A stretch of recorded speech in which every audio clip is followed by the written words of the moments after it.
shutting up about gun control. Stop shutting up about gun control. It's time to stop shutting up. I mean, would you give a 2-year-old a firecracker and a cigarette lighter? Of course not. Would you give a 7-year-old a gun and let him take it to school? Of course not.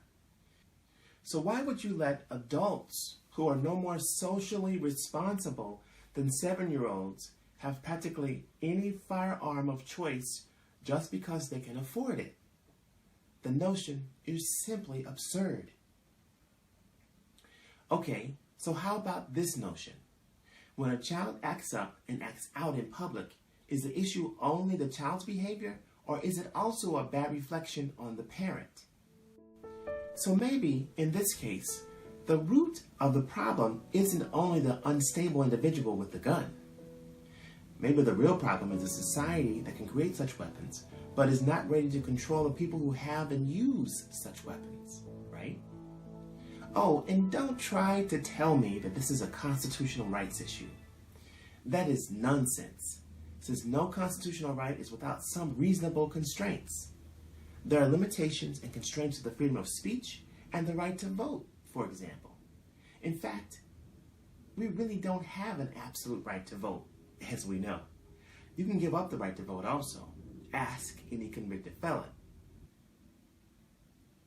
And we deem it socially unacceptable for felons to have possession of a firearm. So why is that? What's behind that, since not all felons committed crimes with firearms? Boom. Think about it. As long as you haven't previously been convicted, you are allowed to pick a firearm of choice and go haywire at a school? Or said another way, non-felons can pick a firearm, our firearms of choice, and there's nothing to stop them from going haywire at a randomly selected festival? This is totally, logically indefensible, i.e., this is stupid. What's my point? Stop shutting up.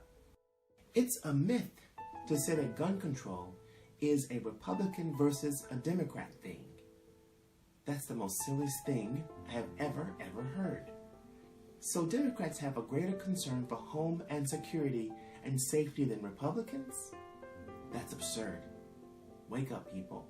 It's not a Republican or Democrat thing. It's not a liberal thing or a conservative thing. The notion that this is a Democrat versus Republican issue is a divisive lie. It's a lie. Do Democrats cry more when these events happen? No. Do Republicans withhold their tears when their loved ones are shot, wounded, and killed and massacred? No, of course not. We all cry. We all cry together. We are all broken as a people when things like this happen, and our humanity suffers. Personally, I think it's a form of spiritual terrorism, but whatever it is, this is not a Democrat versus Republican thing. That's because the pain is indiscriminate and occurs regardless of one's political party. Whether Democrat, Republican, or Independent, we regulate alcohol consumption, drug consumption, marijuana consumption, we regulate air pollution, healthcare, immigration, and more. And all I'm saying is we should stop buying into the myth that gun control is actually divided based on one's political party. It is not. It's a humanity thing. It's a maintain a safe and secure society thing. Democrats don't respect humanity more than Republicans. Although one party claims to want to protect life more than the other, at the end of the day, we all suffer equally when the security of our society is threatened. So I say again, stop shutting up. Stop shutting up about it. And contrary to popular views, we need to rethink what it means to protect the Second Amendment. That's right.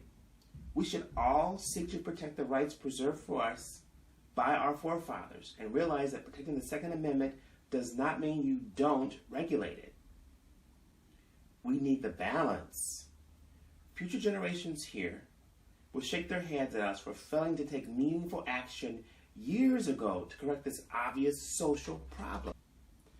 The refusal to see that one can support some gun regulation and still embrace the right to bear arms is demonstrative of our social immaturity. In this case, we are in fact a bit too immature for our own good, and the issue leaves a lingering bad taste in one's mouth. The "it's all or nothing" mindset actually threatens the continued longevity of the Second Amendment rather than supports it.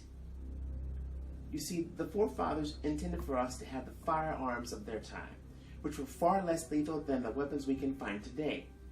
And they set in place the right, expecting that we will be able to safely govern our exercise of the privilege years into the future without destroying ourselves in the process. And now, like never before, we have the capability to destroy and to let our unregulated neighbor take the lives of masses of people. This is far beyond the contemplation of the constitutional drafters. This means that the undergoverned application of the second increases the risk of harm rather than decreases it, which is the exact opposite of what the forefathers intended. Here, take the issue of public safety and first responders, for example. Our failure to take a tougher stand on gun control overexposes our public servants to risk of harm. What kind of a society would agree to that? I mean, who are these people? Well, we better take a cold, hard look at what we see in the mirror and face the fact. Now, like never before, we need to protect the rights granted to us by putting in place sensible controls. Merely crying for a moment and then looking past the latest tragedy without insisting on meaningful change is like the ostrich burying its head in the sand. And I'm talking about gun owners now.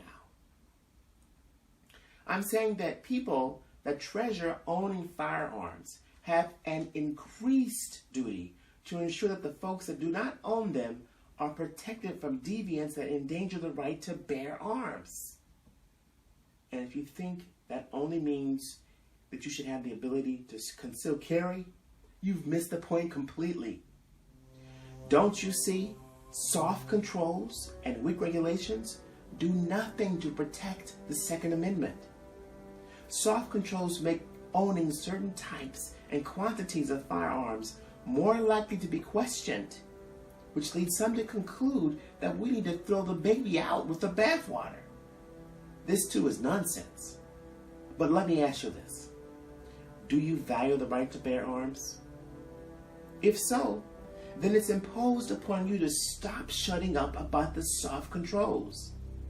Otherwise, you fail to protect the Second Amendment, and you are failing us.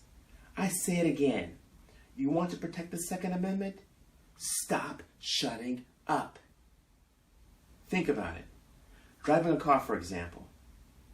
Driving a car is not a right. You have to get a license to drive.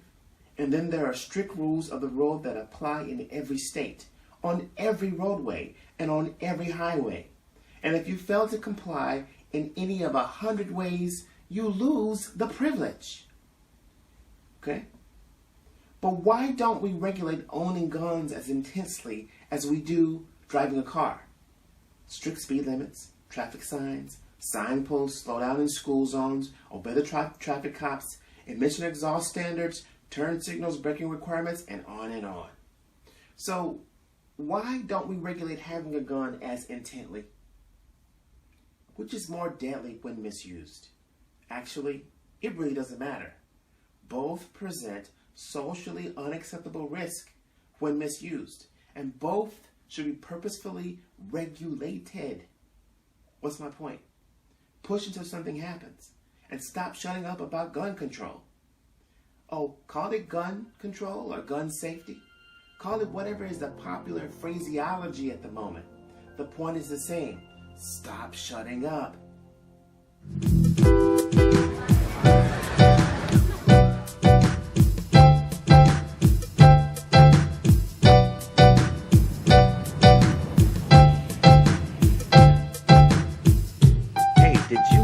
enjoy this video? If so, please subscribe, like it, and share it with someone else. In my Father's house, in my Father's house.